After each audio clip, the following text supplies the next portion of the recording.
아브라함과 다윗의 자손 예수 그리스도의 계보라. 아브라함이 이삭을 낳고 이삭은 야곱을 낳고 야곱은 유다와 그의 형제들을 낳고 유다는 다말에게서 베레스와 세라를 낳고 베레스는 헤스론을 낳고 헤스론은 라함을 낳고 라함은 아미나답을 낳고 아미나답은 나손을 낳고 나손은 살몬을 낳고 살몬은 라합에서 보아스를 낳고 보아스는 룻에게서 오벳을 낳고 오벳은 이새를 낳고 이새는 다윗 왕을 낳으니라. 다윗은 우리아의 아내에게서 솔로몬을 낳고 솔로몬은 르호보암을 낳고 르호보암은 아비야를 낳고 아비야는 아사를 낳고 아사는 요사밧을 낳고 요사밧은 요람을 낳고 요람은 우시야를 낳고 우시야는 요담을 낳고 요담은 아하스를 낳고 아하스는 히스기야를 낳고 히스기야는 므낫세를 낳고 므낫세는 하몬을 낳고 하몬은 요시야를 낳고 바벨론으로 사로잡혀 갈 때에 요시야는 요고냐와 그의 형제들을 낳으니라. 바벨론으로 사로잡혀 간 후에 요고냐는 스알디엘을 낳고 스알디엘은 스룹바벨을 낳고 스룹바벨은 아비웃을 낳고 아비웃은 엘리야김을 낳고 엘리야김은 아소르를 낳고 아소르는 사독을 낳고 사독은 아킴을 낳고 아킴은 엘리웃을 낳고 엘리웃은 엘르아살을 낳고 엘르아살은 mat단을 낳고 mat단은 야곱을 낳고 야곱은 마리아의 남편 요셉을 낳았으니 마리아에게서 그리스도라 칭하는 예수가 나시니라. 그런즉 모든 대수가 아브라함부터 다윗까지 14대요 다윗부터 바벨론으로 사로잡혀 갈 때까지 14대요 바벨론으로 사로잡혀 간 후부터 그리스도까지 14대더라. 아멘. 여러분, 새해가 시작되면 원래는 꼭 이런 일을 할 것이라는 결심을 할 때가 있습니다. 여러분도 새해 때 다 결심하셨죠? 원래 시작할 때 어떤 결심을 하였습니까? 교회에 다니는 크리스찬 중에 새해 첫날 결심으로 성경 일독을 결단하는 분들이 많습니다. 근데 성경이 어때요? 성경은 생각보다 두껍습니다. 성경 일독을 해야지 하고 결심하지만 얼마 가지 못할 때가 많은 것이 우리의 현실입니다. 예수님을 믿지 않는 친구에게 성경을 읽도록 권유할 때 좌절되는 부분은 늘 마태복음으로부터 시작되는 긴 족보 이야기일 경우가 많습니다. 뜻도 모르고 긴 족보를 읽다가 우리는 흥미를 잃어버리고 포기할 때가 있다는 것입니다. 크리스찬 중에도 왜 마태복음에서 이렇게 긴 족보로 시작하는지 이해가 되지 않는다고 생각하는 사람들이 있을 것입니다. 마태복음의 저자인 마태는 왜 예수 그리스도의 탄생에 대한 이야기를 시작하기 전에 예수님의 족보를 나열해 놓았을까요? 필리핀 선교지에 있었던 한 이야기가 있습니다. 필리핀은 여러분 아시다시피 700개가 넘는 그런 섬으로 이루어진 나라입니다. 언어만 해도 170개가 넘는 언어가 있다고 합니다. 그래서 이 필리핀에 사는 사람들이 모든 지역에서 이제 서로 함께 쓸 수 있는 공용어가 필요한데요. 물론 영어도 공용어로 쓰이기는 하지만 현지 모국어가 있다고 합니다. 현지에 쓰이는 이 모국어는 따갈로그라고 하는 언어가 있습니다. 필리핀 사역을 위해서 마태복음을 모국어로 번역한 선교사님들이 있었습니다. 그들은 한시라도 빨리 이 원어로 된 이 복음서를 나누어 주고 싶었기 때문에 이 긴 족보가 나오는 이 마태복음 1장의 앞부분을 과감하게 생략하기로 결정하였습니다. 번역자들은 성경을 처음 읽게 되는 독자들을 당황하게 만들고 그들의 관심을 분산시키기에 충분한 긴 족보를 없애버리고 마태복음을 부담없이 시작하는 것이 좋을 것이라고 생각한 것입니다. 그런데 이것은 동양 문화를 전혀 이해하지 못한 서양 선교사들의 잘못된 판단이었습니다. 오랜 진통 끝에 드디어 신약 완역본이 출간되게 되었습니다. 많은 필리핀 원주민들이 자신의 모국어로 된 마태복음을 읽어보고서 이런 질문을 하게 되었다고 합니다. 예수님이 실제로 존재했던 역사적인 인물인가요? 아니면 만들어낸 신화인가요? 마태복음의 족보가 빠진 복음서를 읽은 최초의 독자들의 이 반응은 예수님에 대한 복음서의 이야기가 신화처럼 느껴졌고 후보 중인 영웅에 대한 설화라고 생각한 것입니다. 그들의 동양적인 사고에 의하면 예수라는 사람은 족보도 없고 혈족도 없는 사람이었습니다. 한마디로 말하자면 근본이 없는 사람으로 생각되었던 것입니다. 이들은 모두 실제로 존재했던 실존 인물이 아니라 신화적인 인물이라고 생각하게 된 것입니다. 세계의 많은 문화권에서 특히 동양권 문화에서는 이 혈통이라는 것이 굉장히 중요합니다. 이 혈통은 모든 정체성의 출발점이라고 생각할 수 있습니다. 유교 문화의 영향을 받은 우리나라 이 한국의 정서에서도 사실 족보라는 것이 매우 중요합니다. 제가 어릴 적 기억에 가족 친지들이 다 모이는 이 명절에 항상 어른들로부터 듣게 되는 이야기가 바로 조상에 관한 이 족보 이야기였습니다. 마태복음 첫머리에 나오는 긴 족보가 유대인들에게 무엇을 의미하는지 우리가 이해할 필요가 있습니다. 유대인들에게 있어 족보는 바로 그 사람의 정체성을 의미했습니다. 족보가 없다는 것은 그 사람에게 근본이 없다는 뜻입니다. 고대 사회는 가족 공동체로 이렇게 이루어져 있기 때문에 한 사람의 정체성이라는 것은 가문이나 또 가족을 통해서 나오게 됩니다. 그 사람의 직업, 성격, 그리고 가풍이 모두 가족과 연관이 있게 되며 아버지의 직업이 아들에게 이어지는 것은 그 당시 당연한 것이었습니다. 여러분도 아시다시피 예수님의 아버지가 이제 목수였던 요셉이었지만 또 예수님도 목수로 일을 하셨습니다. 그래서 그 사람이 어떤 사람인지 알기 위해서는 족보나 가문을 살펴보아야 했습니다. 그렇다면 오늘 마태복음 앞에 나오는 족보를 통해서 우리가 알 수 있는 것은 무엇일까요? 유대인들이 소중하게 생각하는 족보가 우리에게도 중요한 의미를 가지고 있습니다.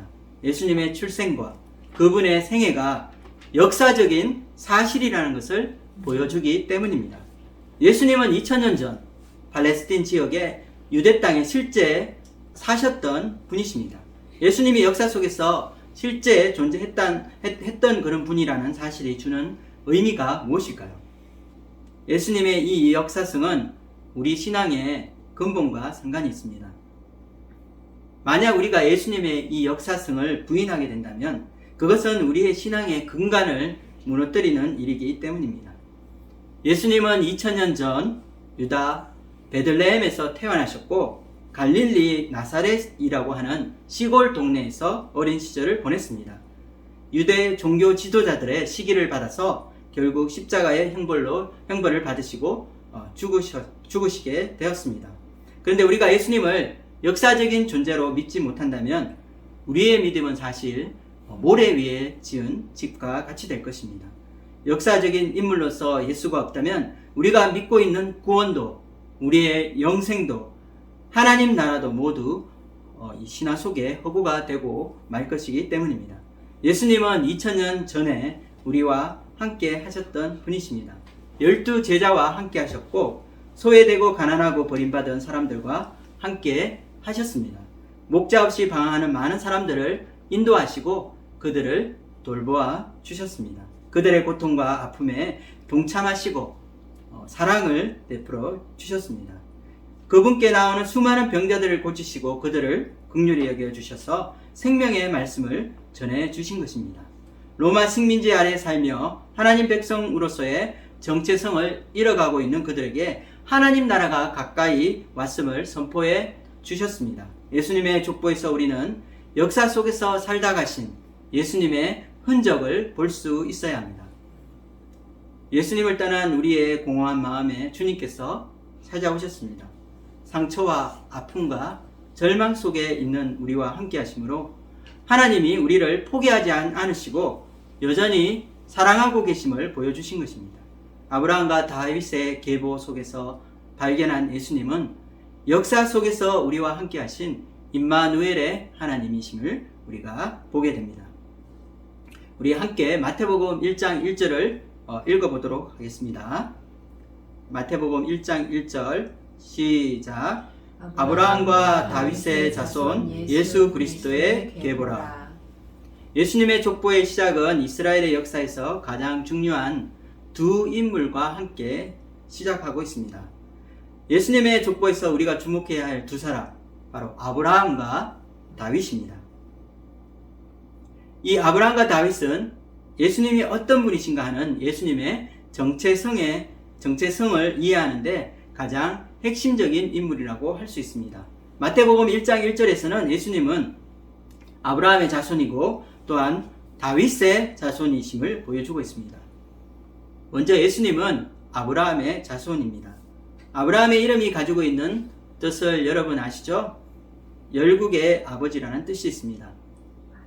아브라함은 성경에서 믿음의 조상으로 나오고 있습니다. 특별히 유대인들에게 있어 이 아브라함의 존재는 독보적이라고도 할 수 있습니다. 쉽게 말해서 우리 고조선 건국의 아버지 단건 왕검을 여러분 기억하시죠? 네. 자, 우리에게 단군이 중요한 것은 우리 민족의 뿌리가 되기 때문입니다. 마찬가지로 유대인에게 있어 그들 민족의 뿌리는 아브라함입니다. 하나님께서는 아브라함을 선택하시고 그들의 후손들에게 복을 주셔서 하나님의 백성이 되게 하시겠다고 약속하셨습니다. 그러므로 아브라함의 자손이라는 의미는 수많은 민족과 나라 중에 하나님이 선택하신 민족이라는 뜻일 것입니다. 이들은 믿음의 자손이며 하나님을 경외하는 하나님의 백성이라는 그런 정체성을 가지고 있습니다. 예수님이 아브라함의 자손이라는 것이 무엇을 의미하는지 우리가 알기 위해서는 아브라함이 가지고 있었던 그 믿음이 어떤 믿음인지 살펴보는 것이 중요할 것 같습니다. 아브라함의 믿음은 하나님이 그에게 주신 약속의 말씀을 신뢰하고 그의 일생을 하나님께 맡기는 믿음이었습니다. 그러나 하나님께서 친척 아비집을 떠나 하나님이 지시하는 땅으로 가라고 했을 때 하나님을 믿고 그 약속의 땅 가나안으로 가게 되었습니다. 아무것도 보이지 않는 현실 속에서 그는 오직 하나님의 약속을 믿는 믿음만으로 나아갔습니다. 아브라함의 후손들도 믿음의 사람들입니다. 또한 바로 우리들도, 바로 우리 크리스찬들도 믿는 자들입니다. 여러분은 무엇을 믿고 있습니까? 우리는 성경이 진리라는 것을 믿고 또 하나님의 구원을 믿고 또 영생을 믿고 영원한 하나님의 나라를 믿습니다. 그래서 우리는 이 땅에서 우리의 삶을 하나님 앞에 맡기고 아브라함과 같이 믿음으로 살고 있습니다. 그런데 우리가 가진 이 믿음을 가능하게 하고 처음 시작하게 하신 분이 있다고 성경은 말하고 있습니다. 우리의 믿음을 처음 시작하게 하신 분은 예수님이십니다. 예수님은 믿음이라는 것을 처음 만드신 분이라고 히브리서 12장에 소개하고 있습니다. 여러분 히브리서 12장 2절 말씀을 함께 읽어보도록 하겠습니다. 믿음의 주요 또 온전케 하시는 이인 예수를 바라보자. 저는 그 앞에 있는 즐거움을 위하여 십자가를 참으사 부끄러움을 개의치 아니하시더니 하나님 보좌 우편에 앉으셨느니라. 여기서 믿음의 주라고 하는 것은 믿음의 창시자, 즉 믿음을 창조하고 그 믿음이라는 것이 이 세상에 존재하게 하신 분이라는 뜻입니다. 또한 히브리서 12장 말씀에 의하면 예수님은 믿음을 창시하신 분일 뿐 아니라 믿음을 완성하신 분이라고 나와 있습니다. 믿음을 온전케 한다는 것은 완성한다는 의미입니다. 이처럼 우리가 믿음을 가지고 신앙생활을 시작하게 하신 분도 예수님이시고 마지막 그 믿음이 완성되는 데까지 인도하시는 분도 예수님이라는 뜻입니다. 즉 믿음의 처음과 마지막까지 그 모든 과정에서 예수님이 함께 계시며 예수님을 통해서 우리가 믿음의 삶을 살 수 있다는 것을 말해주고 있습니다. 그런데 여기서 우리가 예수님이 아브라함의 후손이면 어떻게 예수님이 믿음의 창시자가 될 수 있는가 하는 의문이 들 수 있습니다. 예수님이 아브라함의 후손이면 아브라함의 믿음은 어디서 온 것일까요? 여기서 우리가 알아야 할 충격적인 사실이 있는데 그것은 예수님이 아브라함보다 먼저 나신 분이라는 사실입니다. 예수님의 인간적인 족보는 아브라함의 후손이지만 예수님은 아브라함보다 먼저 계신 분이셨다고 성경은 말하고 있습니다. 요한복음 8장 58절 말씀을 함께 읽어보도록 하겠습니다. 예수께서 이르시되 진실로 진실로 너에게 이르노니 아브라함이 나기 전부터 내가 있느니라 하시니. 또한 성경은 예수님이 아브라함보다 먼저 계실 뿐 아니라 이보다 더 나가서 예수님이 이 세상을 창조하신 창조주라고 말하고 있습니다. 요한복음 1장에는 태초에 이 세상이 창조될 때에 모든 만물과 또 이 우주를 만드신 분이 예수님이시라고 말씀하고 있는 것입니다. 요한복음 1장 3절 말씀을 읽어보겠습니다. 만물이 그로 말미암아 지은 바 되었으니 지은 것이 하나도 그가 없이는 된 것이 없느니라. 그러므로 예수님이 아브라함의 후손이 된다는 것은 아브라함이 가지고 있는 이 믿음을 가진 모든 사람의 주님이 되신다는 뜻이 됩니다. 예수님은 우리 믿음의 창시자이십니다. 그리고 우리의 믿음을 온전하게 하실 주님이십니다. 예수님은 여러분의 믿음을 만드시고 그 믿음의 씨앗을 여러분의 마음에 심겨주신 분이십니다. 그리고 그 믿음이 자라서 장성하여 또 하나님 앞에 서기까지 그 믿음을 성장시키고 마침내 완성케 하시는 분이 예수님이라는 것입니다. 우리가 어떻게 신앙생활을 처음 시작하게 되었습니까? 바로 예수님을 믿음으로 시작하게 되었습니다. 예수님을 나의 구세주로 영접함으로 우리의 신앙이 출발하였습니다. 또한 신앙생활을 한다는 것은 예수님과 동행한다는 것을 의미합니다. 우리의 믿음을 연단시키고 완성하시는 분도 예수님이시기 때문입니다. 우리의 믿음의 여정의 마지막 종착점, 그 피니시 라인에는 예수님이 서 계십니다. 우리는 다시 오실 예수님을 기다리고 재림의 주님을 만나게 될 것을 고대하고 있습니다. 이와 같이 우리 믿음의 시작과 그 모든 과정과 마지막까지 예수님은 우리 신앙생활의 전부이십니다. 믿음의 창시자이시요 완성자이신 예수님을 우리가 새롭게 깨닫기를 원합니다. 그리고 저와 여러분의 마음에 이 예수님을 깊이 만날 수 있기를 주님의 이름으로 축원드립니다. 두 번째로 예수님은 다윗의 자손이 되어야 합니다. 다윗은 이스라엘 역사상 가장 위대한 왕이었습니다. 그래서 하나님께서는 그의 자손을 통해서 영원히 그 왕위를 물려주겠다고 약속하셨습니다. 이 약속은 바로 사무엘하 7장에 나옵니다. 사무엘하 7장 16절을 읽어보도록 하겠습니다. 내 집과 내 나라가 내 앞에서 영원히 보존되고 내 왕위가 영원히 견고하리라 하셨다 하라. 다윗은 하나님 마음에 합한 자였으며 하나님의 사랑과 자비의 성품을 가장 잘 이해한 사람이었습니다. 하나님께서는 다윗에게서 난 그의 후손을 통해 그의 왕위를 영원히 보존하겠다고 약속하셨습니다. 하지만 다윗으로부터 시작된 다윗 왕조는 BC 586년 바벨론의 느부갓네살 왕에 의해서 예루살렘이 함락되고 성전이 파괴되면서 모두 끝이 나게 되었습니다. 그리고 모든 유다 백성들은 바벨론 포로로 잡혀가게 되었습니다. 영원히 그의 왕위를 보존하겠다는 이 다윗과의 약속이 깨어진 것처럼 보입니다. 그러나 사실 이 말씀은 다윗의 후손 중에서 한 사람을 통해서 하나님이 영원한 왕으로 세우시겠다는 예언이라고 우리는 생각해 볼 수 있습니다. 바로 메시아 한 사람을 통해 영원한 왕으로 세우시겠다는 예언이 예수님께서 이 땅에 오심으로 성취되게 된 것입니다. 그런데 예수님이 다윗의 후손으로 이 땅에 오셨지만 아무리 복음서를 읽어보아도 예수님이 왕이 되었다는 말이 나오지 않고 있습니다. 그렇다면 예수님이 메시아로서 영원히 왕위에 앉는다는 것은 어떤 의미일까요? 예수님께서는 십자가에 죽으시고 부활하셨습니다. 그리고 부활하신 후 40일 동안 제자들과 500여 명의 사람들에게 보여주시고 마침내 제자들이 보는 앞에서 하늘로 승천하셨습니다. 이제 예수님은 하나님의 보좌 우편에 앉아 계시며 영원히 왕위를 이어받으셨습니다. 에베소서 1장 20절에서 21절까지 함께 읽어보도록 하겠습니다. 그의 능력이 그리스도 안에서 역사하사 죽은 자들 가운데서 다시 살리시고 하늘에서 자기의 오른편에 앉히사 모든 통치와 권세와 능력과 주권과 이 세상뿐 아니라 오는 세상에 일컫는 모든 이름 위에 뛰어나게 하시고 예수님은 하나님의 이 보좌 우편에 앉으심으로 이 세상의 모든 통치권과 권세를 받으신 영원한 왕이 되신 것입니다. 그렇다면 21세기를 살아가는 현대 크리스찬들에게 있어서 이 예수님이 왕이 되신다는 것은 어떤 의미가 있을까요? 예수님께서 다윗의 자손이라는 것은 예수님이 세상의 왕권을 가진 분이라는 뜻입니다. 예수님은 하나님의 보좌 우편에 앉으셨습니다.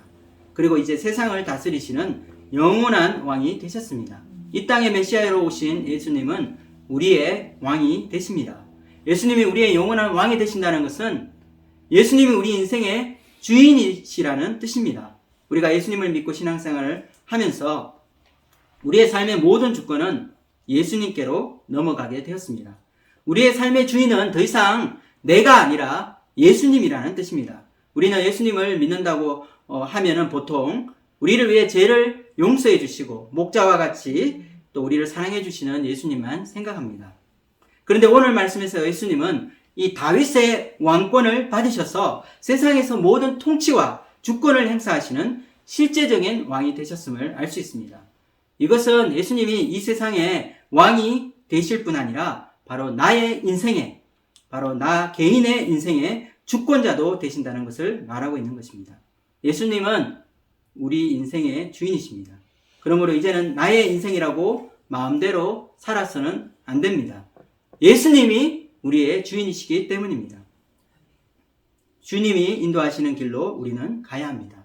우리 인생에 좋은 것도 주시지만 때로는 우리에게 어려움이나 환난도 허락하십니다.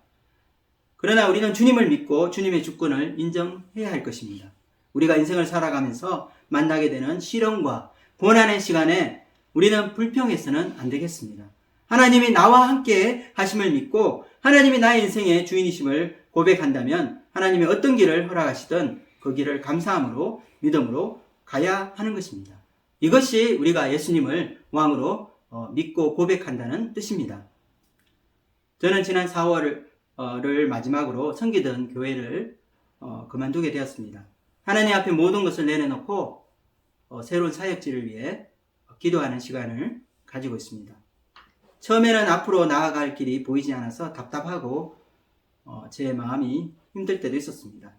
그러나 하나님이 나에게 주시는 모든 길에 하나님의 선한 뜻이 있음을 믿게 되었습니다. 하나님은 나의 인생의 주인이시기 때문입니다. 하나님이 나의 인생의 주인이시라는 것은 하나님께서 나의 인생을 책임지신다는 뜻입니다. 하나님께서 주시는 이 길이 나에게 가장 좋은 길임을 믿고 하나님을 의지하면서 다음 사역지를 준비하고 있습니다. 갈 바를 알지 못했던 아브라함이 갔던 그 길을 지금 가고 있습니다. 예수님이 나의 인생의 주인이심을 믿고 그분께 모든 것을 맡기고 믿음으로 나아가기를 기도합니다.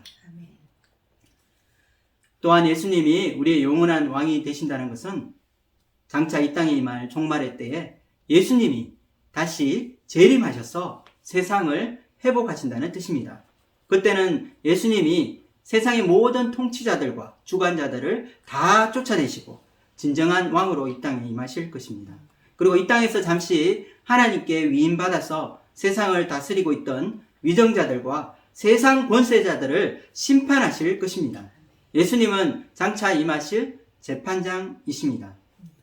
새하늘과 새 땅이 임하고 이 땅에 하나님 나라가 도래하게 될 것입니다. 그래서 예수님이 다윗의 후손으로 오셨다는 뜻은 이제 새하늘과 새 땅에서 영원히 세상을 다스리실 왕으로 임하실 것이라는 뜻이 됩니다.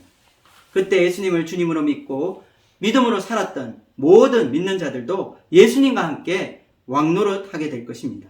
예수님의 권세에 함께 동참하여 세상을 심판하는 그 자리에 함께 앉게 된다는 것입니다. 우리의 인생을 하나님께 맡기고 또 우리의 삶에 하나님의 통치가 이루어질 때에 예수님이 우리의 왕으로 오셨음을 우리는 세상에 드러낼 수 있습니다. 또한 예수님은 이 땅에 다시 재림하셔서 영원한 왕으로 임하시고 새 하늘과 새 땅에 영원한 하나님의 왕국을 세우실 것을 우리는 믿습니다. 마태복음에 예수님의 족보에서 우리는 중요한 것을 또 하나 발견할 수 있습니다. 그것은 뭐냐면 예수님의 족보에 나오는 4명의 여인들입니다. 누가복음에도 예수님의 족보가 나온다는 거 여러분 아시죠? 그러나 거기에는 여성이 나오지 않습니다. 누가복음 3장 23절에서 38절에 나오는 예수님 족보에는 76명의 남성의 이름만이 나열되어 있습니다. 그런데 오늘 우리가 함께 배우는 이 마태복음에서는 40명의 남자 이름 외에 여성의 이름들이 나오고 있습니다. 이제 우리는 저자 마태가 족보 안에 기록한 이 4명의 여성에 대해서 함께 살펴보도록 하겠습니다. 당시 1세기 유대인들에게 있어 여성의 존재는 사회적으로 중요하지 않았었습니다. 어린아이들이 아버지의 보호 아래 있어야 하는 것처럼 아내들도 남편의 보호 아래 있어야 했습니다. 이와 같이 여성과 어린이들은 보호자가 없으면 생존이 힘든 사회적 약자였던 것입니다. 남성 위주의 가부장 중심의 사회에서 왜 마태는 굳이 이 4명의 여성을 메시아 족보에 포함시켰을까요? 마태복음 1장 3절과 5절을 함께 읽어보도록 하겠습니다. 유다는 다말에게서 베레스와 세라를 낳고 베레스는 헤스론을 낳고 에스론은 라함을 낳고 살몬은 라합에게서 보아스를 낳고 보아스는 룻에게서 오벳을 낳고 오벳은 이새를 낳고. 여기서 첫 번째로 나오는 여성은 3절에 다말입니다. 다말은 시아버지인 유다에게서 자녀를 낳았습니다. 베레스와 세라를 낳은 것입니다. 5절 말씀에 보면 이 라합과 그리고 룻이 나옵니다. 이 두 번째 여성인 라합은 다윗의 보조 할머니가 됩니다. 그리고 우리에게 잘 알려진 룻기에 나오는 주인공인 룻이 세 번째 여인입니다. 룻은 다윗의 정조 할머니가 된 것입니다. 마지막으로 네 번째는 우리아의 아내로 나오는 밧세바입니다. 6절 말씀을 다 같이 읽어보도록 하겠습니다. 이새는 다윗 왕을 낳으니라. 다윗은 우리아의 아내에게서 솔로몬을 낳고 밧세바는 다윗의 아내이자 솔로몬의 어머니입니다. 그런데 이 밧세바를 소개할 때 우리아의 아내였다고 소개하고 있습니다. 굳이 우리아의 아내였다고 밝히는 이유는 다윗이 저지른 살인과 간음의 범죄 때문입니다. 그리스도 계보에 나오는 4명의 여인을 통해 우리는 예수님의 정체성에서 무엇을 배울 수 있을까요? 먼저 4명의 여인들의 특징 중 하나는 이들이 이방 여인이었다는 것입니다. 다말도 사실은 이방 여자로서 가나안 여인이었습니다. 라합도 여리고성에 있던 가나안 여인이었습니다.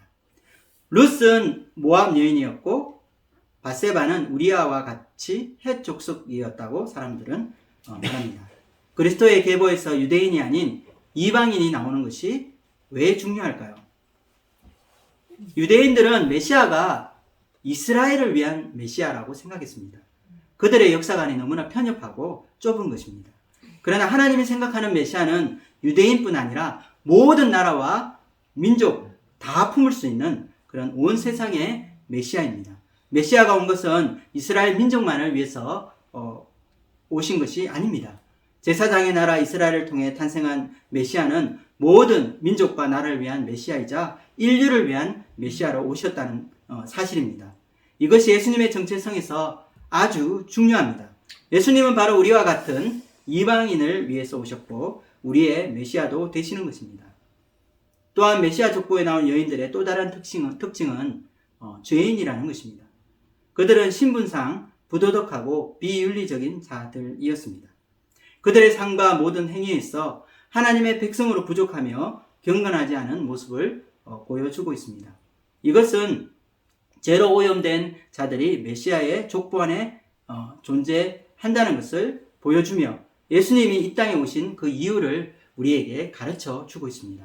예수님은 우리와 같은 연약한 죄인을 용서하시고 구원하시기 위해 이 땅에 오신 메시아이시기 때문입니다. 누가복음 5장 32절 말씀을 우리 함께 읽어보도록 하겠습니다.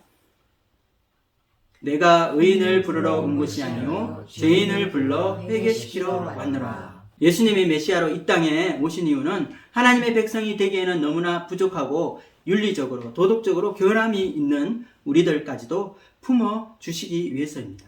우리 죄를 용서해 주시고 당신의 자녀로 삼아 주시기 위해서입니다. 이것이 예수님의 족보를 통해서 우리에게 가르쳐 주시는 진리입니다. 또한 우리는 예수님의 정체성을 통해 예수님이 이 땅에 오셔서 이루고자 하는 이 하나님 나라가 어떤 나라인지 그 하나님 나라의 성격을 알 수 있습니다. 예수님이 많은 죄인을 용납하시고 그의 계보 안으로 들어오도록 허락하신 것은 예수님이 이 땅에서 세우시고자 하는 하나님 나라가 어떤 나라인지 보여주고 있는 것입니다. 차별이 없고 모두에게 공평하며 정의로운 나라, 이 땅에 메시아가 오셔서 세울 나라는 사랑과 정의의 나라입니다. 하나님의 사랑의 깊이가 이 세상에서 용납할 수 없는 그런 죄인들까지 다 포용하고 있습니다. 그들이 회개를 하고 돌아오기만 하면 모두 하나님의 자녀로 받아들여지는 놀라운 은혜를 선포하는 것이 바로 하나님의 나라입니다. 어떤 사람은 자신이 부족하기 때문에 하나님 나라에 합당하지 않다고 생각하는 사람이 있습니다. 그래서 자기는 착한 일을 더 많이 하고 또 선행을 더 많이 쌓은 후에 교회에 나오겠다고 말하는 사람이 있습니다. 또 어떤 사람은 하나님이 자신과 같은 죄인을 용서해 주지 않으실 거라고 생각합니다. 그러나 하나님은 세상의 모든 죄인을 받아주시고 그들을 용서해 주셨습니다. 하나님 앞에 나오는 모든 사람들을 소중한 하나님의 자녀로 삼아 주셨기 때문입니다. 바로 예수님께서 이 땅에 오셔서 십자가에 죽으신 이유가 바로 우리 죄를 용서하시기 위해서이기 때문입니다. 자격 없는 자에게 이 베푸시는 이 은혜를 통해서 우리는 하나님 나라에 들어가는 자격을 얻게 된 것입니다. 또한 하나님 나라는 공평하며 차별이 없습니다. 많이 가진 자, 혹은 가난한 자, 권세가 있는 자, 아니면 권세가 없는 자, 모두에게 평등한 나라입니다. 하나님 나라에는 유대인도 없고 이방인도 없으며 노예나 자유인도 없고 남자나 여자의 차별도 없습니다. 신분도 인종도 귀천도 없는 것이 하나님의 나라입니다. 예수님은 모든 인류를 품고 온 세상의 구원자가 되십니다. 저자 마태는 메시아의 족보를 통해서 앞으로 임할 하나님 나라의 넓은 스펙트럼을 보여주고 있습니다. 예수님께서 메시아로서 이루신 이 사역은 바로 죄와 허물로 하나님과의 관계성이 깨어져 하나님 앞에 나올 수 없는 수많은 사람들을 고쳐주시고 하나님 나라를 이 땅에 회복시키는 것이었습니다. 말씀을 정리하겠습니다. 예수님은 2000년 전 이 땅에 아브라함의 자손이자 다윗의 자손으로 오셔서 가난하고 고난받는 하나님의 백성과 함께 하셨습니다. 하나님이 우리와 함께 하신다는 이 말씀, 우리에게 주시는 이 사랑의 메시지는 영원히 우리 마음에 남게 될 것입니다. 예수님의 말씀은 줄이고 목마른 영혼들에게 하늘에서 내려오는 신령한 생명의 양식이 되어 주었습니다. 예수님이 외쳤던 하나님 나라는 차별도 없고 귀천도 없고 인종도 없는 모든 이가 하나님 앞에 평등한 나라였습니다. 우리는 자격이 없지만 우리 모두는 귀하고 소중한 하나님의 자녀로 부르심을 받게 되었습니다. 아담 아래에서 잃어버린 이 에덴을 예수님 안에서 되찾게 되었습니다. 예수님의 족보를 통해 우리에게 전하는 메시지의 가장 핵심적인 내용은 하나님이 우리를 사랑하시고 용서하시기 위해 이 땅에 내려왔다는 것입니다. 예수님이 이 땅에 오심으로 하나님의 왕국이 이 땅에 임하게 되었습니다. 예수님이 다윗의 왕권을 가지신 영원한 왕이시기 때문입니다. 예수님은 우리와 함께 하시기 위해 인간이 되셔서 이 땅에 오신 하나님의 아들이십니다.